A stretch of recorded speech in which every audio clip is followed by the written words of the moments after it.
Assalamualaikum warahmatullahi wabarakatuh. Pada kesempatan kali ini saya akan menjelaskan tentang definisi PPKN, konsep dasar PPKN, sejarah Pancasila, dan filsafat Pancasila. Yang pertama, saya akan menjelaskan tentang definisi PPKN. Apa sih itu definisi PPKN? Definisi PPKN adalah singkatan dari Pendidikan Pancasila dan Kewarganegaraan. Pelajaran ini mempelajari nilai-nilai luhur Pancasila sebagai dasar negara dan bagaimana menerapkannya dalam kehidupan sehari-hari. Yang pertama itu ada Pancasila. Apa sih itu Pancasila? Pancasila itu 5 sila yang menjadi dasar negara Indonesia dan menjadi pedoman bagi seluruh rakyat Indonesia. Yang kedua itu ada kewarganegaraan. Apa sih itu kewarganegaraan? Kewarganegaraan itu hak dan kewajiban warga negara serta bagaimana berperan aktif dalam membangun bangsa. Pendidikan kewarganegaraan adalah komponen penting pendidikan yang mengajarkan warga negara, yaitu terdiri atas 3. Apa sih itu yang terdiri atas 3? Yang pertama itu mengambil bagian kehidupan demokrasi publik. Yang kedua, untuk menggunakan hak-hak mereka. Yang ketiga, membebaskan tanggung jawab mereka dengan pengetahuan dan keterampilan. Selanjutnya, saya akan menjelaskan konsep dasar PPKN. Tujuan pendidikan nasional sebagaimana telah dirumuskan dalam Undang-Undang Nomor 20 Tahun 2003 adalah untuk berkembangnya potensi peserta didik agar menjadi manusia yang beriman dan bertakwa kepada Tuhan Yang Maha Esa, berakhlak mulia, sehat, berilmu, cakap, kreatif, mandiri, dan menjadi warga negara yang demokratis serta bertanggung jawab. Pengembangan nilai-nilai karakter atau filosofi pendidikan karakter Ki Hajar Dewantara itu terdapat 4. Yang pertama olah hati etika, yang kedua olahraga kinestika, yang ketiga olah pikir literasi, dan yang keempat olah karsa estetika. Selanjutnya saya akan menjelaskan sejarah Pancasila. Kalau berbicara tentang sejarah Pancasila itu sangat luas dan panjang. Di sini saya akan menjelaskan secara singkat saja. Pancasila merupakan pedoman hidup bangsa Indonesia. Jikalau umat beragama Islam, pedomannya ialah Al-Quran dan Hadis. Sedangkan bangsa Indonesia, pedomannya ialah Pancasila.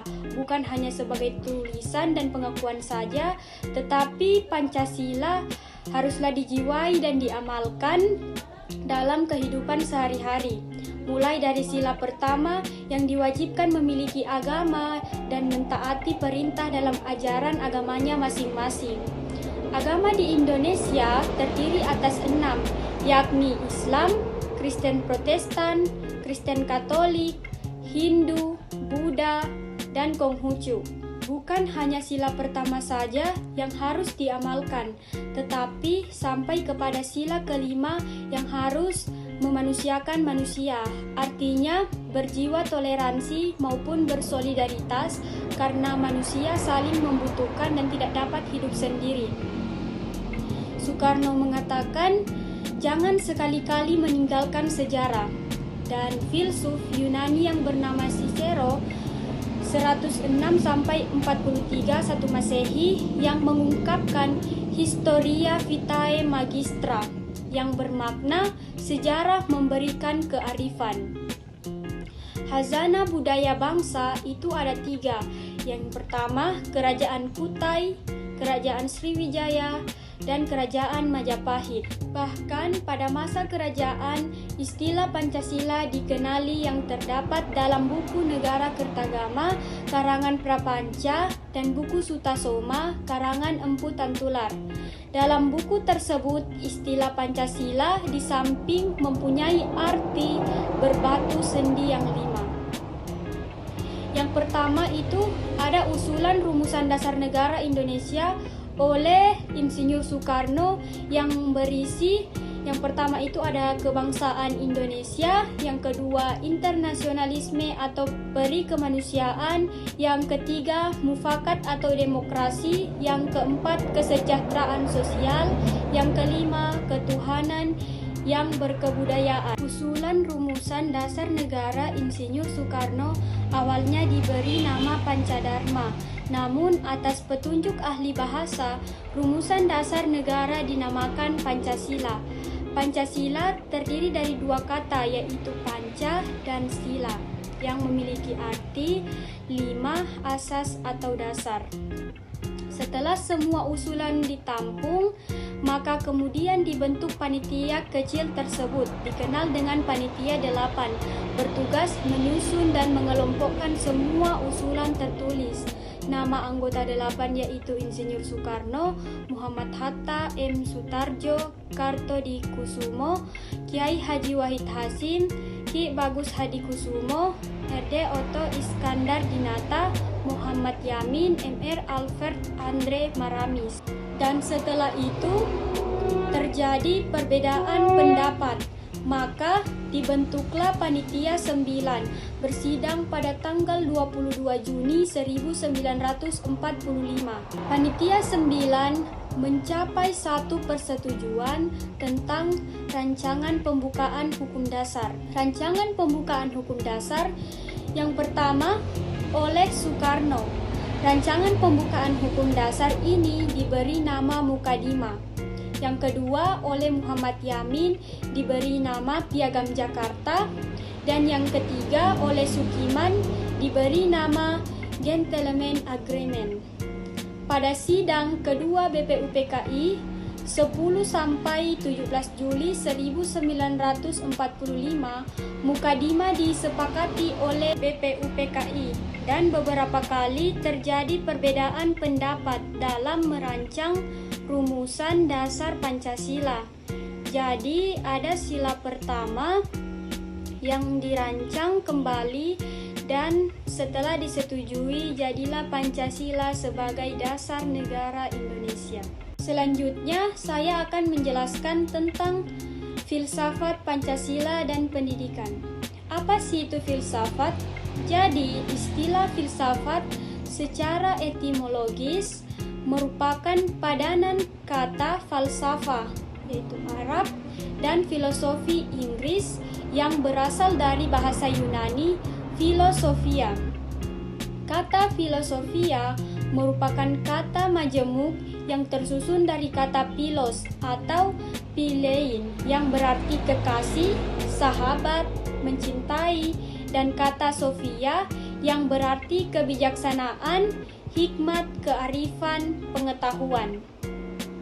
Pancasila dalam kajian filsafat dibagi menjadi 3, yakni kajian ontologis, kajian epistemologis, dan kajian aksiologis. Yang pertama itu saya akan menjelaskan apa itu ontologis. Ontologis adalah ilmu tentang ada terkait dengan adanya Pancasila atau hakikat keberadaannya yang memberi jawaban terhadap pertanyaan apa. Yang kedua, epistemologis adalah ilmu tentang cara berada terkait dengan bagaimana cara Pancasila berada yang memberi jawaban terhadap pertanyaan bagaimana. 3. Aksiologis adalah ilmu tentang penerapan aplikasi, manfaat, atau kegunaan terkait dengan penerapan nilai-nilai Pancasila dalam kehidupan berbangsa dan bernegara, memberi jawaban atas pertanyaan untuk apa. Susunan Pancasila sebagai sistem utuh. Sila 1 meliputi, mendasari, dan menjiwai sila 2, 3, 4, 5. Sila 2 diliputi, didasari, dijiwai sila 1 dan mendasari dan menjiwai sila 3, 4, dan 5. Sila 3 diliputi, didasari, dijiwai sila 2 dan mendasari dan menjiwai sila 4, 5. Sila 4 diliputi, didasari, dijiwai sila 3 dan mendasari dan menjiwai sila 5. Sila 5 diliputi, didasari, dijiwai sila 1, 2, 3, dan 4. Inti-inti sila Pancasila meliputi 1. Tuhan sebagai kausa prima. 2. Manusia makhluk individu dan makhluk sosial. 3. Persatuan negara Indonesia adalah negara kesatuan. 4. Rakyat sebagai unsur mutlak negara harus bekerja sama dan bergotong royong. 5. Adil, yaitu memberi keadilan kepada diri sendiri dan orang lain yang menjadi haknya. Nilai moral Pancasila meliputi sila 1, keyakinan dan kerukunan, sila 2, keberadaban atau adab, sila 3, kebanggaan, kecintaan dan kerukunan, sila 4, ketaatan, sila 5, keadilan sosial. Kekhasan nilai filsafat yang terkandung dalam Pancasila berkembang dalam budaya dan peradaban bangsa Indonesia sebelumnya, terutama sebagai jiwa dan asas kerohanian bangsa dalam perjuangan kemerdekaan Indonesia. Nilai filsafat Pancasila, baik sebagai pandangan hidup atau filsafat hidup bangsa maupun sebagai jiwa bangsa nasional, dijadikan sebagai penanda identitas bagi bangsa Indonesia. Pancasila adalah dasar politik yang mengatur dan mengarahkan segala kegiatan yang berkaitan dengan hidup kenegaraan seperti perundang-undangan, pemerintah, perekonomian nasional, hidup berbangsa, hubungan warga negara dengan negara, dan hubungan antar sesama warga negara, serta usaha-usaha untuk menciptakan kesejahteraan bersama. Sekian dari saya. Wassalamualaikum warahmatullahi wabarakatuh.